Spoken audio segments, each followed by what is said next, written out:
প্রচার গাড়ি লক্ষ্য করে সোজা চলে আসুন।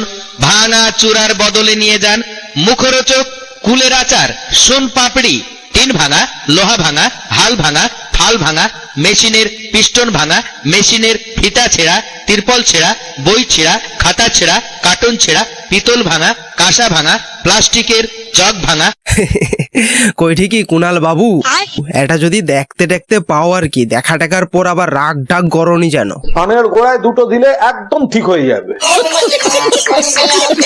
এদিকে আবার তোমার শুনছো নাকি গো, মমতা ব্যানার্জি নাকি 2029-এ প্রধানমন্ত্রী হবে গো, প্রধানমন্ত্রী। মুখ্যমন্ত্রী পদ থেকে মমতা বন্দ্যোপাধ্যায়কে সরিয়েছে।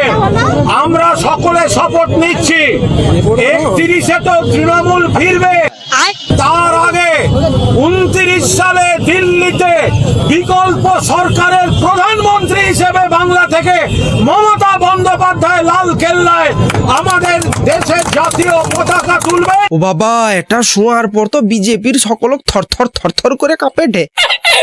প্রধানমন্ত্রী হিসেবে বাংলা থেকে মমতা বন্দ্যোপাধ্যায় লাল কেল্লায় আমাদের দেশের জাতীয় পতাকা তুলবে। কই ঠিকই একটু বেশি হয়াল না মানে তোমানে একটা রাজ্যে ক্ষমতায় ছিল, তাও আবার 200-র ওপর আসন পায়া, সেটি একদম সরাসরি 80-তে পৌঁছে গেছো। আর এখন স্বপ্ন দেখো যে মমতা ব্যানার্জি প্রধানমন্ত্রী হবে 2029-এ, ও 80টা আসন লিয়া প্রধানমন্ত্রী হবে নাকি? এবং লাল কেল্লা থেকে ভাষণ দেবেন জাতির উদ্দেশ্যে। কি যে কও না তোমানে, একা শুয়াও হাসি পায়। মানুষের আশীর্বাদ নিয়ে প্রধানমন্ত্রীর পদে মমতা বন্দ্যোপাধ্যায়কে বসানো মানুষের আশীর্বাদ না ছাই, মুপুরা একটা দল 200-র উপর থেকে একদম সরাসরি 80-তে পৌঁছে গেছে, তারপরেও এক ফোঁটা লাজ লজ্জা নাই। ভাই আমি শুধু ভাবি যে এই তোলামূলের নেতাগুলা এখনো মুখ ফুটিয়া কথা কি করে গড়ে, এক ফোঁটা লাজ লজ্জা নাই। মহা মুশকিল ভাই।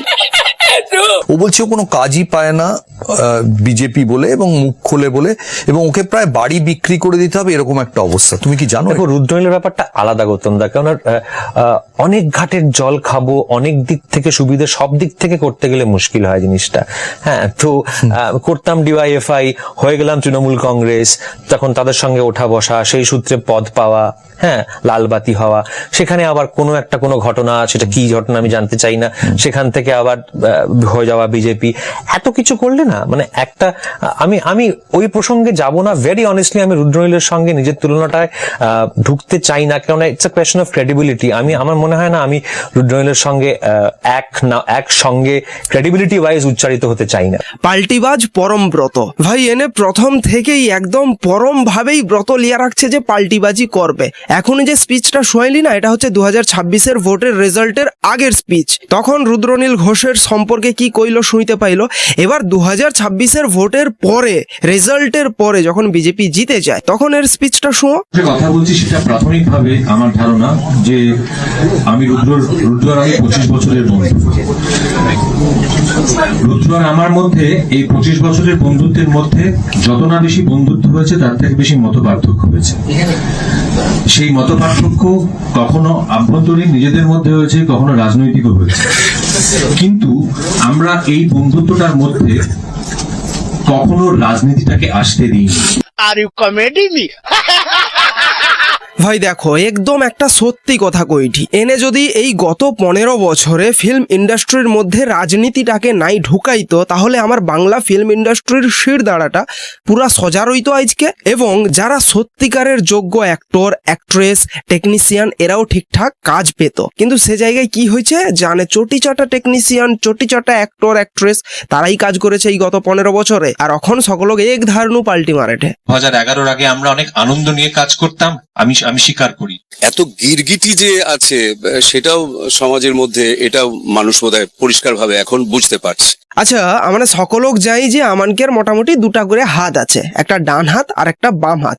ও দুটা হাত দিয়ে মোটামুটি আমরা সকলক সমস্ত কাজগুলা করি, কিন্তু কোনো বিশেষ প্রসঙ্গ আছে যেটি কিন্তু এই দুটো হাত কাজ করেনি, সেটি একমাত্র আরেকটা হাত কাজ করে, আর সেটা হইল অজুহাত। আমি ওই সময়টাতে আমার শুধু আমার সদ্যজাত সন্তানের মুখের দিকে তাকিয়ে তাদের দাঁত চেপে ওই জিনিসটা করেছি।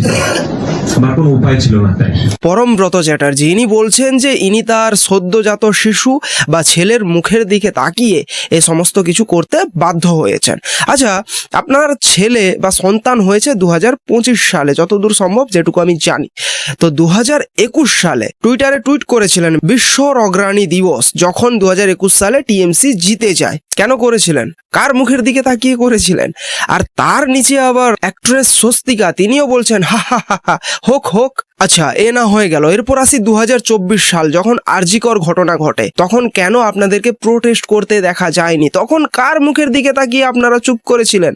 তখনও তো আপনার সন্তান হয়নি, আর এখন আপনারা পাল্টি মারছেন। আচ্ছা, একটা কথা কও তো, তোমরা তো এতদিন 15 বছর কাজ করছো টিএমসির আমলে, তোলামূলের আমলে, মোটামুটি যারা গিরগিটি মানে যারা চটি চাটতো তখন, এখন গিরগিটি হয়েছে, সব রং বদলি লেডে, চটি চাটছো তখন ভালো করে কাজ করছো। কিন্তু ইন্ডাস্ট্রির মধ্যে কিছু মানুষও ছিল যারা প্রোটেস্ট করছে, যারা প্রতিবাদ করছে, যার ফলে তাহলে কোনো কাজও পায়নি। যেরকম রুদ্রনীল ঘোষ, তার একটা ইন্টারভিউ দেখছি, মোটামুটি কইছিল যে 5 বছরে মাত্র 69 দিন কাজ পাইছে, কিভাবে সংসার চালাইছে সে। কিন্তু তারপরেও তো তানে টিকে ছিল, কিন্তু তোমার বেশ করে চটি চাটছো। আর এখন রং বদলাটো সকল এক ধারণু, কিন্তু এখন দেখতে পারো তো বিজেপি সরকার আসার পর তানে কয়া দিচ্ছে যে ইন্ডাস্ট্রির মধ্যে কোনো রাজনীতি ঢুকবে না, এবং যারা অ্যাক্টর অ্যাক্ট্রেস যারা শিল্পী তারা স্বাধীনভাবে কাজ করতে পারবে। কিন্তু তোলামূলের আমলে কেন হয়েছে নি? তোমার যদি সকলক এক ধারণু প্রোটেস্ট করতো, তখন যদি রাজনীতিটাকে ফিল্ম ইন্ডাস্ট্রির মধ্যে ঢুকতে না দিত, তাহলে কিন্তু আজকে আমার বাংলা ফিল্ম ইন্ডাস্ট্রির অবস্থাটা এরকম হইতো নি। এই ইন্ডাস্ট্রির পুরো ভাগে থাকবেন,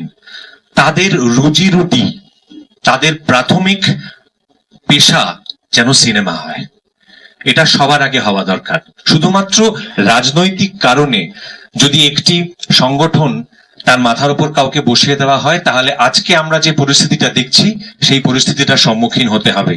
হ্যাঁ, এই যে হারুদা একটু আগে বলছিল যে 2011 আগে আমরা অনেক আনন্দ নিয়ে কাজ করতাম, আমি স্বীকার করি।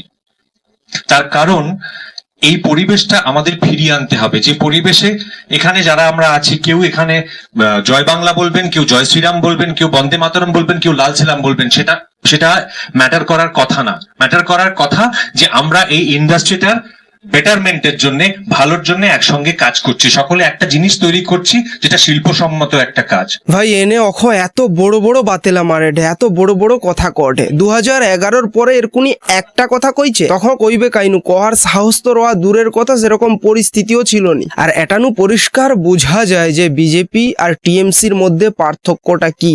বিজেপির আমলে মুখ খুলে কথা কোয়া যায়, যেটা তোলামূলের আমলে কথা কোয়া যাইতো নি। ইভেন আমি তো দেখলাম যে আমাদের কলেজগুলোতে যে ইউনিয়নবাজি চলতো বিজেপি সরকার আসার পর থেকে, বিজেপির আমাদের রাজ্য সভাপতি শ্রমিক ভট্টাচার্য তিনি বলেই দিয়েছেন যে আমাদের কোনো কলেজের মধ্যে ইউনিয়ন থাকবে না। এটাই চাইছিলাম এতদিন, যে কলেজগুলো স্কুলের মতোই হোক, তাহলেই একমাত্র সেখানে পড়াশোনা সম্ভব হতে পারে। সেই সঙ্গে তোলামূল যে সব দিক থেকে তোলা তুলতো, এই যে অটো ইউনিয়ন, টোটো ইউনিয়ন, সেগুলো বিজেপির কিচ্ছু থাকবে না। অটো টোটো এগুলোতে কোনো ইউনিয়নবাজি চলবে না, একদম পরিষ্কার কথা। আমরা আর যাই হই, আমরা মানবিক নই।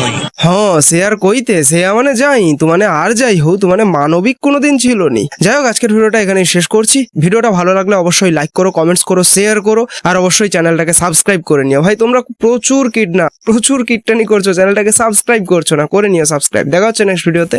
জয় হিন্দ।